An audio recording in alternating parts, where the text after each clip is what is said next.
अस्सलामुअलैकुम। आज का हमारा CrPC code of criminal procedure 1898 में जो टॉपिक है वो है इन्वेस्टिगेशन, इंक्वायरी और ट्रायल।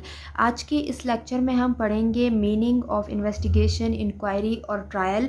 ये कौन कंडक्ट करता है और ये कब शुरू होता है और इसका मकसद क्या है, तो ये तमाम चीज़ें आज के इस लेक्चर में हम पढ़ेंगे। मज़ीद लेक्चर शुरू करने से पहले आप मेरे चैनल को ज़रूर सब्सक्राइब करें, बेल आइकन को प्रेस करें ताकि आपको ऐसे वीडियोज़ की, ऐसे लेक्चर्स की नोटिफिकेशन मिलती रहे। तो चलिए शुरू करते हैं आज का हमारा लेक्चर। सबसे पहले हम शुरू करते हैं इन्वेस्टिगेशन से कि इन्वेस्टिगेशन क्या है। Investigation under Section 41L. Investigation includes all the proceedings under this code for the collection of evidence conducted by a police officer or by any person other than a magistrate who is authorized by a magistrate in this behalf. Investigation क्या होती है कि for the collection of evidence यानी कि सबूत को इकट्ठा करने के लिए, और ये कंडक्ट करता है पुलिस ऑफिसर और by any person other than a magistrate, magistrate के अलावा any person जो कि अथोराइज है by a magistrate in this behalf. अब इन्वेस्टिगेशन किस तरह से होता है। सबसे पहले क्या होता है कि एक ऑफेंस होता है। जब भी कोई जुर्म होता है तो अगर वो कॉग्निजेबल ऑफेंस है तो उस पर जो है एफआईआर फाइल होता है।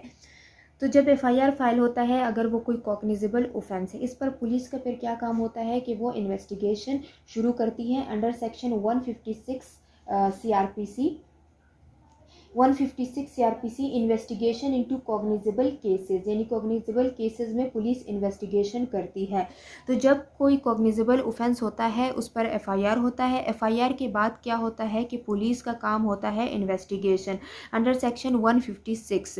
तो पुलिस इन्वेस्टिगेशन शुरू करती है। अब इसका क्या मकसद है वो हम आगे पढ़ते हैं, और कौन कंडक्ट करता है वो तो यहाँ हम पढ़ चुके हैं कि पुलिस ऑफिसर। आगे जो है हम इसको डिस्कस करते हैं। अब पढ़ते हैं inquiry. Inquiry includes every inquiry other than a trial conducted under this code by a magistrate or court. Trial से हटकर मजिस्ट्रेट जो भी करे वो इंक्वायरी है, यानी कि फ्रेमिंग ऑफ चार्ज से पहले ट्रायल पढ़ते हैं। अब है trial, a formal examination of evidence by a judge or before a jury in order to decide guilt in a case of criminal or civil proceeding. Trial पर क्या होता है कि फॉर्मल एग्जामिनेशन होता है एविडेंसेस का बाय अ जज और बिफोर अ ज्यूरी, ताकि डिसाइड कर सके किसी गिल्ट को इन क्रिमिनल और सिविल प्रोसीडिंग्स में।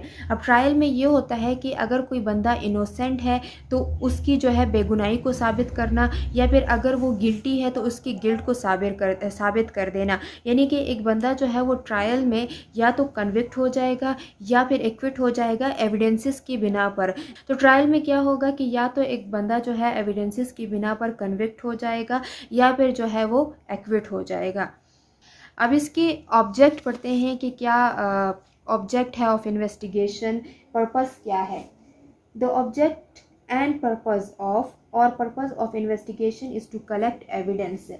ऑब्जेक्ट और पर्पस ऑफ एविडेंस क्या, इन्वेस्टिगेशन क्या है कि एविडेंसेस को कलेक्ट करना, सबूत को इकट्ठा करना। अब सबूत को किस तरह से इकट्ठा करना, अगर कोई एक्सीडेंट हुआ है तो एफआईआर फाइल किया गया है, कॉग्निजेबल ऑफेंस है, किसी का जो है एक्सीडेंट से जो है डेथ हो गई है, तो पुलिस वहाँ जाएगी, वहाँ के लोगों से पूछेंगी, गाड़ी का जो नंबर है वो पूछेंगी कि क्या किसी ने गाड़ी का नंबर नोट किया था या नहीं, तो किस तरह की गाड़ी थी। अगर सीसीटीवी कैमरा है तो उसका रिकॉर्ड निकलवाएंगी, या पर कहीं पर जो है डकैती हुई है तो पुलिस वहाँ पर पहुँचेंगी, वहाँ के तमाम जो एरिया है उसका जायज़ा लेंगी, लोगों से पूछेंगी। इसके अलावा सीसीटीवी कैमरा है तो वहाँ उसके जो है रिकॉर्ड वगैरह निकलवाएंगी। फिंगरप्रिंट्स है, अगर मर्डर हुआ है तो फिंगरप्रिंट्स जो है वो कलेक्ट करना। तो ये तमाम चीज़ें क्या है, ये इन्वेस्टिगेशन है और ये हमेशा जो है वो पुलिस करती है। ऑब्जेक्ट क्या है कि सिर्फ एविडेंसेस को कलेक्ट करना। अब पुलिस ये नहीं कि किसी को जो है वो गिल्टी करार दे, कि जो है उसको मुजरिम करार दें और उसे जो है उस वक्त कन्विक्ट कर दिया जाए, नहीं, बल्कि इन्वेस्टिगेशन का जो ऑब्जेक्ट है वो सिर्फ जो है एविडेंसेस को कलेक्ट करना है। आगे वो गिल्टी जो है वो साबित होता है या फिर इनोसेंट, वो ट्रायल में होता है। अब ऑब्जेक्ट ऑफ इंक्वायरी क्या है। Object of inquiry is to determine the truth in order to take further action. Inquiry का ऑब्जेक्ट ये है कि सच को डिटरमिन करना ताकि फर्दर एक्शन लिया जा सके। अब जुर्म हुआ भी है या नहीं हुआ है, अब किसने किया है वो तो एक अलग जो है वो बात है, अलग इशू है। लेकिन अब जुर्म हुआ है नहीं हुआ है, डकैती हुई है कि नहीं हुई है, तो अगर इंक्वायरी में क्या होता है कि ये जुर्म हुआ है नहीं हुआ है, तो अगर जुर्म हुआ है तब ये दूसरा क्वेश्चन आता है कि किसने की है। तो इसका क्या मकसद है कि सच को डिटरमिन करना। ऑब्जेक्ट ऑफ ट्रायल क्या है? Object of trial is to establish guilt of an accused person और innocence of an accused person. Trial का यही मकसद है कि अगर कोई बंदा इनोसेंट है तो उसके इनोसेंस को यानी उसकी बेगुनाही को साबित करना, अगर गिल्टी है तो उस पर वो गिल्ट साबित होना कि वो गिल्टी ही, या तो फिर वो कन्विक्ट हो जाएगा या एक्विट हो जाएगा। फिर आता है and.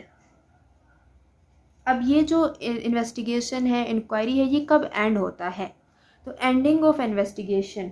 And of investigation, if evidence is not found then it can be discharged. अब इन्वेस्टिगेशन अगर एविडेंस नहीं मिल रहे तो जाहिर है कि इन्वेस्टिगेशन एंड हो जाएगी। अब इसके अलावा पुलिस और क्या कर सकती है? अगर जो है एविडेंसेस जो है वो कलेक्ट नहीं कर पा रही है, नहीं है कोई भी एविडेंस, तो एंड हो जाएगा। फिर उसके बाद है end of inquiry. Ends when evidence is not find. वही बात हुई कि अगर एविडेंस नहीं है तो इंक्वायरी भी एंड हो जाएगी। एंड ऑफ ट्रायल कब होता है? Trial concludes on the date when judgment is passed whether it result in to acquittal और कन्विक्शन। ट्रायल जो है वो तब जो है एंड होता है और कंक्लूड होता है उस डेट पर जब जजमेंट पास होता है। जजमेंट जो है या तो वो इक्विटल होगा या किसी जो है अक्यूज्ड पर्सन को या तो जो है उसको बरी कर दिया जाएगा या फिर उसको कन्विक्ट कर दिया जाएगा, यानी सज़ा सुना दी जाएगी। तो जिस दिन कोर्ट ने जो है अपनी जजमेंट पास की उस दिन ये एंड हो जाएगा। अब ये कंडक्ट कौन करता है, ये तो हम अभी जो है इनके मीनिंग में थोड़ा बहुत हम लोग डिस्कस भी कर चुके हैं। कंडक्टिंग ऑफ इन्वेस्टिगेशन, इन्वेस्टिगेशन हमेशा पुलिस करती है। कंडक्टिंग ऑफ इंक्वायरी, इंक्वायरी हमेशा जो है मजिस्ट्रेट करता है। कंडक्टिंग ऑफ ट्रायल, या तो मजिस्ट्रेट या कोर्ट जो है वो ट्रायल को कंडक्ट करता है। तो मजिस्ट्रेट और जज जो है वो ट्रायल कंडक्ट करता है। कमेंसमेंट ऑफ इन्वेस्टिगेशन, अब इन्वेस्टिगेशन जो है वो कब शुरू होता है? आफ्टर रजिस्ट्रेशन ऑफ FIR और after filing of complaint to magistrate investigation can commence. अभी मैंने ये बात की कि इन्वेस्टिगेशन जो है वो कब शुरू होता है? जब FIR जो है फाइल होता है कॉग्निजेबल ऑफेंस में, या फिर कंप्लेंट फाइल किया गया है मजिस्ट्रेट के पास, तो तब क्या होगा कि इन्वेस्टिगेशन शुरू हो जाएगा। Commencement of inquiry, after filing of complaint to magistrate inquiry commences, यानी कि कंप्लेंट फाइल किया मजिस्ट्रेट के पास तो इंक्वायरी जो है वो शुरू हो जाएगी। फिर उसके बाद है commencement of a trial. Trial in criminal cases commences with framing of charge. Trial कब शुरू होता है? With framing of charge. Charge पे भी मैंने लेक्चर दिया हुआ है, फ्रेमिंग ऑफ चार्ज पे मैंने लेक्चर दिया हुआ है। अब है subsequent proceedings. There can be re investigation, यानी कि इन्वेस्टिगेशन अगर एक बार हो गई है तो दोबारा भी हो सकती है investigation. Inquiry can be conducted again, इसी तरह इंक्वायरी भी दोबारा हो सकती है अगर एक बार हो भी चुकी है। There can be no further trial again the same offence after conclusion of trial bar the subsequent proceedings, that is principle of double jeopardy। अब इन्वेस्टिगेशन भी दोबारा हो सकती है, इंक्वायरी भी दोबारा हो सकती है, लेकिन ट्रायल जो है वो दोबारा नहीं हो सकता। उन्हीं सेम फैक्ट्स को लेकर, उन्हीं सेम ऑफेंस को लेकर जो है ट्रायल दोबारा कंडक्ट नहीं हो सकता। और यहाँ principle of double jeopardy apply होगा, जिस पर मैं लेक्चर दे चुकी हूँ। यानी कि डबल जियोपार्डी का क्या मतलब है, ये इस प्रिंसिपल का जो कि अप्लाई होगा यहाँ पर, यानी एक बंदे को दो बार जो है वो किसी सेम ऑफेंस के लिए उस पर ट्रायल यानी कि मुकदमा नहीं चलाया जा सकता। अब एक बंदा है, उसने जो है वो उस पर ये इल्ज़ाम है कि उसने बी का जो है वो रेप किया है, तो अब इस पर जो है वो ट्रायल एक मर्तबा जो है एक मुकदमा चल चुका है, ये कन्विक्ट हो चुका है। अब जो है इस बंदे पर दोबारा इसी सेम ऑफेंस को लेकर यानी रेप को लेकर दोबारा इस पर मुकदमा नहीं चलाया जा सकता, इन्हीं सेम फैक्ट्स को लेकर, इन्हीं सेम ऑफेंस को लेकर। तो इसका मतलब है कि ट्रायल जो है वो दोबारा नहीं हो सकता अगर वो एक बार जो है वो एंड हो चुका है, यानी कि या तो जो अक्यूज्ड है या तो वो बरी हो गया है या फिर उसे सज़ा सुना दी गई है, तो सब्सीक्वेंट प्रोसीडिंग्स नहीं हो सकती है। तो ये था आज का हमारा लेक्चर इन्वेस्टिगेशन, इंक्वायरी और ट्रायल। और इनका जो डिफरेंस है वो भी हम इस तरह से लिख सकते हैं कि ये कौन कंडक्ट करता है, ये कब शुरू होता है, सब्सिक्वेंट प्रोसीडिंग्स होती है नहीं होती है, ये तमाम चीज़ें इनके डिफरेंस में भी हम लिख सकते हैं। तो उम्मीद है कि आपको समझ आया होगा। मैं मज़ीद ऐसे लेक्चर्स अपलोड करती रहूँगी। Thank you.